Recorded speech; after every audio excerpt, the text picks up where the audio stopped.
இப்ப பாத்தீங்கன்னா இந்தியா உலகத்தோட மிகப்பெரிய ஜனநாயக நாடு. நாம ஓட்டு போடுறோம், வரி கட்டுறோம். அதனால இந்த நாடே நம்ம கையில தான் இருக்குன்னு நீங்க நினைச்சிட்டு இருப்பீங்க.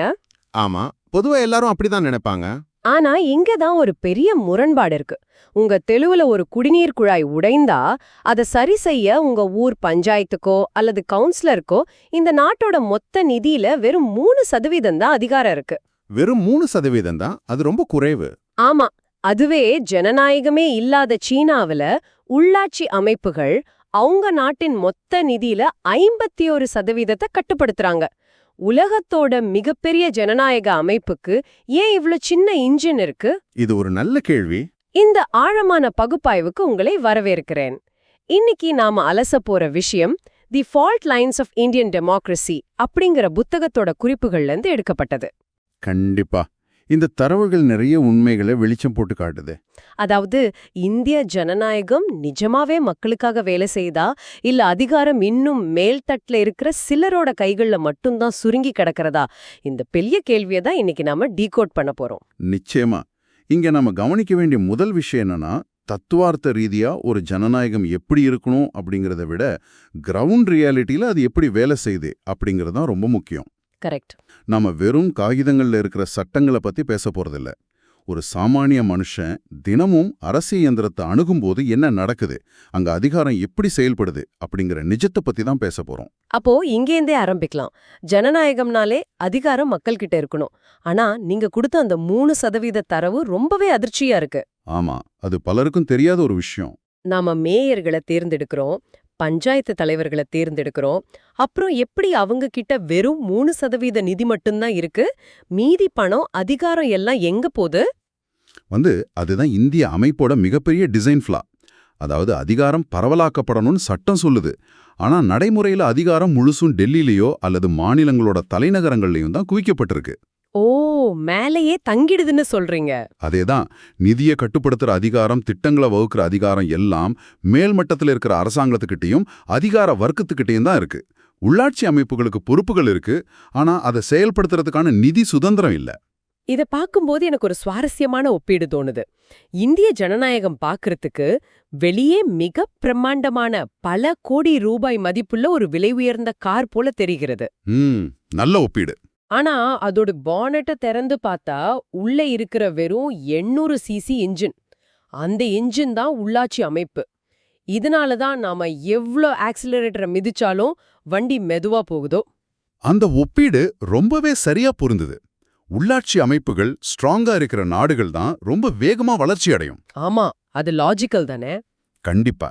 ஏன்னா உங்க ஊர்ல என்ன பிரச்சனைன்னு டெல்லிலயோ சென்னையிலயோ ஏசில உட்கார்ந்துட்டு இருக்கிற ஒரு அதிகாரிக்கு தெரியாது. அது அந்த ஊர் மக்களுக்கும் அந்த ஊர் தலைவருக்கும் தான் தெரியும். ஆனா நிதி இல்லைனா ஒன்னும் பண்ண முடியாதே. எக்ஸாக்ட்லி. அந்த தலைவர்கிட்ட நிதி இல்லைங்கிறப்போ அந்த நிர்வாக அமைப்பு தேக்கமடையுது. இது அப்படியே மேல்தட்டுல அதிகார குவிப்புக்கு வழிவகுக்குது. ஒரு நிமிஷம் இருங்க. அதிகாரம் மேல்தட்டுல குவியுதுன்னா அந்த அதிகாரத்தை யார் கையில வச்சிருக்காங்க? நாம தேர்ந்தெடுக்கிற எம்எல்ஏ மற்றும் எம்பிக்கள் கிட்ட தானே அந்த அதிகாரம் இருக்கணும். அது ஒரு பக்கம் இருந்தாலும் உண்மையான அதிகாரம் அதிகார வர்க்கத்துக்கிட்ட தான் இருக்கு. ஆனா நிஜத்துல ஒரு சாமானிய மனிதர் இன்னைக்கும் ஒரு கலெக்டர் ஆபீஸ்க்கோ தாசில்தார் ஆபீஸ்க்கோ போகணும்னா அவருக்குள்ள ஒரு வித பயமும் தயக்கமும் வந்துடுதே. ஏன் அரசாங்க அலுவலகங்களை மக்கள் இன்னும் பயத்தோடவே அணுகுறாங்க? இதுக்கு பின்னாடி பல 100 வருஷ வரலாறு இருக்கு. இப்ப பாத்தீங்கன்னா பிரிட்டிஷ் காலத்துல அரசாங்கம் அப்படிங்கிறது மக்களுக்கு சேவை செய்ய உருவாக்கப்பட்ட அமைப்பு இல்ல. ஓ, அப்புறம் எதுக்கு? அது மக்களை அடக்கி ஆள வரிய வசூல் செய்ய உருவாக்கப்பட்ட ஒரு இயந்திரம். அந்த நேரத்துல மக்கள் குடிமக்கள் கிடையாது, அவங்க வெறும் பணியாட்கள் அல்லது சப்ஜெக்ட்ஸ். ஆமா, அந்த காலத்துல அப்படிதான் ட்ரீட் பண்ணாங்க. அந்த எஜமான் கலாச்சாரம் சுதந்திரம் கிடைச்சு இத்தனை வருஷம் ஆகியும் நம்ம அதிகார வர்க்கத்தோட மரபணுல அப்படியே தங்கிடுச்சு. நீங்க அதிகாரிய கேள்வி கேட்க முடியாது, அவங்க சொல்றத நீங்க கேட்டுக்கணும் அப்படிங்கிற மனநிலை தான் அந்த பயத்துக்கு காரணம். இத நினைக்கும் போது ரொம்ப ஆச்சரியமா இருக்கு. ஏன்னா இன்னைக்கு யூத் மத்தியில அரசு வேலைக்கான மோகம் எந்த அளவுக்கு இருக்குன்னு நமக்கு தெரியும். அதுக்கு எல்லையே இல்ல. ஒரு யூபிஎஸ்சி அல்லது டிஎன்பிஎஸ்சி தேர்வுல பாஸ் பண்ணிட்டா அவங்கள ஏதோ ஹாலிவுட் சூப்பர் ஹீரோ ரேஞ்சுக்கு செலிப்ரேட் பண்றாங்க. பிரைவேட் செக்டார்ல வேலைக்கு உத்தரவாதம் இல்ல, அடிக்கடி ஆட்குறைப்பு பண்றாங்க. அப்படிங்கிறதுக்காக மட்டும்தான் இளைஞர்கள் அரசு வேலைக்கு போறாங்களா? பிரைவேட் செக்டார்ல இருக்கிற பாதுகாப்பின்மை ஒரு காரணம் தான், நான் அதை மறுக்கல. ஆனா அது மட்டுமே முழு காரணமும் கிடையாது. அப்புறம் வேற என்ன காரணம்? அரசு வேலை, குறிப்பா சிவில் சர்வீசஸ் அப்படிங்கிறது வெறும் வேலை இல்ல. அது நேரடியா அதிகாரத்தை கையில் எடுக்கிற ஒரு வழி. சமுதாயமும் அவங்கள அதீதமா கொண்டாடுது. நீங்க பாஸ் பண்ண உடனே உங்களுக்கு ஒரு தனி அந்தஸ்து, உங்களுக்கு கீழே வேலை செய்ய ஆட்கள், ஒரு பவர் டைனமிக் உருவாகுது. ஆனா அவங்க ரொம்ப கஷ்டப்பட்டு படிச்சுதானே அந்த இடத்துக்கு வராங்க. அந்த மரியாதை அவங்களுக்கு கிடைக்க வேண்டியது தானே. உழைப்புக்கு மரியாதை கிடைக்கலாம். ஆனா அந்த மரியாதை ஒரு கட்டத்துல ஒரு எலிட்டிஸ்ட் மைண்ட் செட், அதாவது மேல்தட்டு மனநிலையா மாறிடுது. ஓ, தங்கள பெரிய ஆட்களா நினைச்சுக்கிறாங்களா? ஆமா. பயிற்சி மையங்கள்ல இருந்து அவங்க வேலைக்கு செல்லும் வரை தங்களை மற்ற சாமானிய மக்களை விட உயர்ந்தவங்களா நினைக்கிற ஒரு சுப்பீரியாரிட்டி காம்ப்ளெக்ஸ் பலருக்கு இயல்பாகவே வந்துடுது. இவ்வளோ கஷ்டப்பட்டு வந்துட்டோம், இனி நாம தான் ரூல் பண்ணணும்னு நினைக்கிறாங்களே தவிர நாம மக்களுக்கு சேவை செய்ய வந்திருக்கோம்னு பலரால உணர முடியல. இது ரொம்ப கவலைக்குரிய விஷயம். கண்டிப்பா. அதிகாரம் ஒரு இடத்துல கேள்வியின்றி குவியும் போது அது சேவையா இல்லாம ஆளுகையா மாறிடுது. மக்களின் அச்சமே அதிகார வர்க்கத்தின் பலமாக மாறுது. அப்போ பிரச்சனை அந்த நாற்காலியில இருக்கிற பவர்ல தான் இருக்கு. சரி, அந்த நாற்காலியில இவ்ளோ பவர் இருக்குன்னா அந்த நாற்காலியில யார் உட்கார்றாங்க அப்படிங்கிற கேள்வி ரொம்ப முக்கியமாகுது இல்லையா? ரொம்ப ரொம்ப முக்கியமான கேள்வி அது. இங்க தான் இடஒதுக்கீடு அப்படிங்கிற விவாதத்துக்கு நம்ம வரோம். இடஒதுக்கீடை பத்தி பேசும்போதெல்லாம் ரெண்டு விதமான கருத்துக்கள் வருது. ஒன்னு, இது காலங்காலமா ஒடுக்கப்பட்ட மக்களுக்கான உரிமை. இன்னொன்னு, இது வெறும் ஓட்டு வங்கி அரசியல். இதை நாம எப்படி அப்ரோச் பண்றது? மூலக்குறிப்புகள் இத பத்தி என்ன சொல்லுது? குறிப்புகள் இத ரொம்ப தெளிவா விளக்குது. இடஒதுக்கீடு அப்படிங்கறத நாம ஒரு வரலாற்று பார்வையிலிருந்து தான் புரிஞ்சுக்கணும். பல நூற்றாண்டுகளா சமூகத்துல ஒரு பெரிய பிரிவினருக்கு கல்வி கற்கிற உரிமை மறுக்கப்பட்டுச்சு, நிலம் வச்சுக்கிற உரிமை மறுக்கப்பட்டுச்சு. ஆமா, அது மறுக்க முடியாத வரலாறு. இத சரி செய்ய அவங்களுக்கு அரசாங்க அதிகாரத்துல பங்கு கொடுக்கணும்னு கொண்டு வரப்பட்டது தான் இடஒதுக்கீடு. இது யாருக்கும் கொடுக்கப்படுற சலுகை கிடையாது. இது கடந்த கால தவறுகளை சரி செய்து எதிர்கால சமத்துவத்தை உருவாக்குற ஒரு கருவி. இத வெறும் ஓட்டு வங்கின்னு சுருக்கிட முடியாது. ஓகே, அந்த வரலாற்று தேவை எனக்கு புரியுது. அது ஒரு சமூக நோயை குணப்படுத்த கொடுக்கப்பட்ட மருந்து. ஆனா அந்த மருந்து இன்னைக்கு உண்மையிலேயே அடித்தட்டு மக்களுக்கு போய் சேருதா? அதுலதான் பல சிக்கல்கள் இருக்கு. ஏன்னா இடஒதுக்கீடு அமைப்புக்குள்ளேயே பல சவால்கள் இருக்கிறதா குறிப்புகள் சொல்லுது. குறிப்பா பள்ளிக்கல்வி சரியில்லாதப்போ வெறும் இடஒதுக்கீடு மட்டும் எப்படி ஒரு சமூகத்தை முன்னுக்கு கொண்டு வரும்? ரொம்ப ஆழமான கேள்வி. இடஒதுக்கீடு அப்படிங்கிறது ஒரு ஏணியோட மேல்படி மாதிரி. ஆனா அந்த ஏணிக்கு அடிப்படையான பள்ளிக்கல்வி ரொம்ப பலவீனமா இருக்கிறப்போ அந்த வாய்ப்பை மாணவர்களால எப்படி முழுமையா பயன்படுத்த முடியும்? வாய்ப்பு இருந்தாலும் அதை பயன்படுத்த திறன் வேணும்ல. அதேதான். லட்சக்கணக்கான மாணவர்கள் அரசு பள்ளிகள்ல தரமற்ற கல்வியை பெற்றுட்டு வராங்க. அவங்களுக்கு கல்லூரியிலோ அரசு பணியிலோ ஒரு இடம் கிடைச்சாலும் அவங்க பல வருஷமா இழந்த அந்த திறன் இடைவெளியை நிரப்ப முடியாம திணறாங்க. இன்னொரு முக்கியமான சவால் இந்த கிரீமி லேயரை பத்தினது. இடஒதுக்கீட்டுல இந்த கான்செப்ட் ஏன் இவ்ளோ விவாதத்தை உருவாக்குது? அது எப்படி வேலை செய்யுதுன்னு கொஞ்சம் விளக்க முடியுமா? கண்டிப்பா. இப்போ ஒரு சமூகத்துக்கு இடஒதுக்கீடு கிடைக்குதுன்னு வைப்போம். அந்த சமூகத்துல இருக்கிற ஒருத்தர் அந்த வாய்ப்பை பயன்படுத்தி நல்ல வேலைக்கு வந்து பொருளாதார ரீதியா முன்னேறிடுறார். சரி. இப்ப அவர் வசதியானவரா மாறிட்டாரு. ஆனா அவரோட அடுத்த தலைமுறையும் அதே இடஒதுக்கீட்டை தொடர்ந்து பயன்படுத்தும் போது என்ன ஆகுதுன்னா, அதே சமூகத்துல இன்னமும் வறுமையில அடிப்படை வசதி இல்லாம இருக்கிற ஒரு ஏழைக்கு கிடைக்க வேண்டிய வாய்ப்பு பறிக்கப்படுது. அந்த வசதியான அடுக்கத்தான் நாம கிரீமி லேயர்னு சொல்றோம். ஓ, அப்போ ஒரு சமூகத்துக்குள்ளேயே முன்னேறியவர்கள் மட்டும் வாய்ப்புகளை தொடர்ந்து அனுபவிக்கிறாங்க. உண்மையான அடித்தட்டு மக்களுக்கு அது போய் சேர்றதில்ல. இதுதான் பிரச்சனையா? எக்ஸாக்ட்லி. இதனால சமூக நீதி முழுமையா நிறைவேறாம போயிடுது. இது ஒரு பக்கம் இருக்க, அரசியல் கட்சிகள் சாதிய ஒழிக்கிறத விட அதை ஒரு அடையாளமா மாத்தி தங்களோட வாக்கு வங்கிக்காக எப்படி பயன்படுத்துறாங்க அப்படிங்கறதையும் நம்ம பார்க்கணும். ஆமா, அது அடிக்கடி நடக்கிறது தான். சாதி உணர்வு மறையாம இருக்க வேண்டியது அரசியல்வாதிகளுக்கு தேவையா இருக்கு. அதனால சாதி அரசியல் தொடர்ந்துட்டே இருக்கு. இதை பேலன்ஸ் பண்ணதானா உச்சநீதிமன்றம் இடஒதுக்கீட்டுக்கு 50% வரம்பு நிர்ணயிச்சிருக்காங்களா? தகுதிக்கும் சமூக நீதிக்கும் நடுவுல ஒரு சமநிலையை கொண்டு வரதுக்கான முயற்சியா இதை நாம எடுத்துக்கலாமா? உண்மைதான். இடஒதுக்கீட்டு முழுமையா நீக்கினா சமூக ஏற்றத்தாழ்வு மிக மோசமா அதிகரிக்கும்.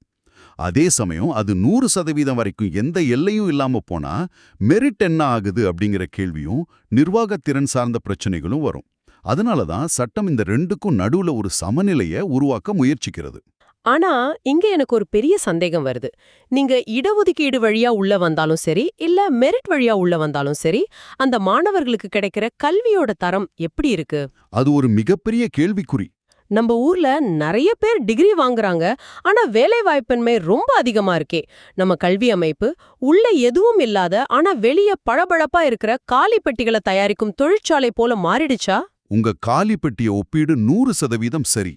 இந்தியாவோட மிக முக்கிய நெருக்கடியே இந்த கல்வி நெருக்கடி தான். நம்ம கல்வி அமைப்பு மாணவர்களை மனப்பாடம் செய்ய மட்டுமே பழக்குது. ஆமா, எக்ஸாம்ல பாஸ் பண்ணணும் அவ்வளவுதான். தேர்வுகள்ல மார்க் வாங்கணும், ஒரு பட்டத்தை வாங்கணும், அவ்வளோதான். ஆனா வேலைக்கு தேவையான திறன்கள், நடைமுறை அறிவு இங்க யாருக்கும் சொல்லிக் கொடுக்கப்படுறதில்ல. அதனால தான் டிகிரி முடிச்ச பலரால ஒரு சாதாரண வேலையை கூட சரியா செய்ய முடியல. வேலை வாய்ப்பின்மைக்கு திறன் குறைபாடும் ஒரு முக்கிய காரணம். இதுல என்ன ரொம்பவே யோசிக்க வச்ச ஒரு தரவு என்னன்னா, மருத்துவ மாணவர்கள பத்தினது. குறிப்புகள்ல மருத்துவ மாணவர்கள் கூட கடுமையான மனச்சோர்வு மற்றும் அதீத சோர்வு அனுபவிக்கிறாங்கன்னு சொல்லியிருக்கு. உயிரை காப்பாற்ற மருத்துவத் துறையிலேயே ஏன் இந்த நிலைமை? இது ரொம்ப துரதிர்ஷ்டமான நிஜம். மருத்துவக் கல்லூரிகள்ல இருக்கிற கடுமையான படிநிலை, அதாவது டாக்ஸிக் ஹைரார்கி, அளவுக்கு அதிகமான வேலைப்பழு, இதெல்லாம் மாணவர்களை ரொம்பவே பாதிக்குது. பிராக்டிக்கலா எதுவும் கத்துக்கிறது இல்லையா? நோயாளிகள் கிட்ட எப்படி பழகுறது அப்படிங்கறத கத்துக் கொடுக்கறத விட, தியரி எக்ஸாம்ல எப்படி பாஸ் பண்றது, அடுத்த நுழைவுத் தேர்வுல எப்படி ஜெயிக்கிறதுங்கிற பிரஷர் தான் அதிகமா இருக்கு. தேர்ச்சி பெறுவது மட்டுமே ஒரு சிறந்த மருத்துவரை உருவாக்கிடாது. அவங்களுக்கான மனநல ஆதரவும் சரியான பயிற்சி முறையும் இங்க இல்ல. சரி, வேலைவாய்ப்பு, கல்வி எல்லாத்தையும் பேசிட்டோம். ஆனா இந்த எல்லாத்துக்கும் கீழே ஓடிட்டு இருக்கிற ஒரு சாஃப்ட்வேர் பத்தி நாம பேசியே ஆகணும். அதுதான் சாதி. கல்வியும் நவீனமயமாக்கலும் வந்துட்டா சாதி ஒழிஞ்சிடும்னு பலர் நினைச்சாங்க. ஆனா அது நடக்கவே இல்லையே. ஆமா, இன்னிக்கும் அரசியல், திருமணம், நாம வாழும் இருப்பிடம்னா எல்லாத்துலயும் அது இருக்கே.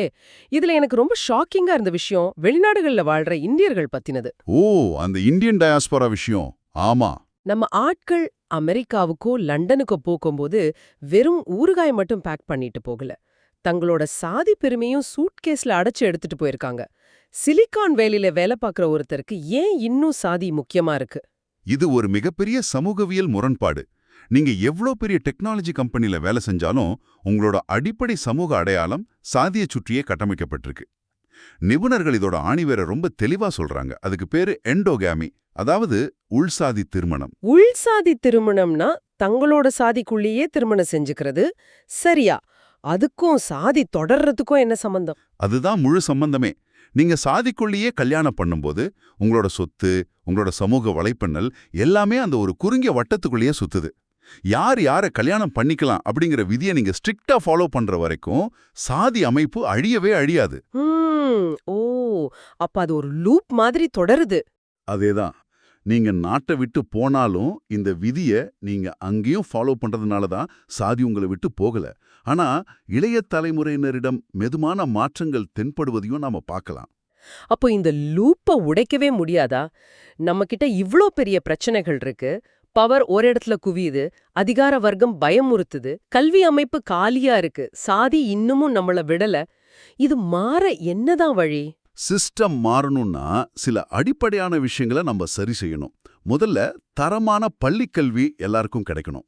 2வது, உள்ளாட்சி அமைப்புகளுக்கு நிதியையும் அதிகாரத்தையும் பரவலாக்கணும். பவரை கீழே கொண்டு வரணும். கண்டிப்பா. 3வது, குடிமக்களை மையப்படுத்திய நிர்வாகம். மக்கள் எந்த பயமும் இல்லாம ஒரு கலெக்டரையோ காவல்துறை அதிகாரியையோ சந்தித்து பேசும் நிலை வரணும்.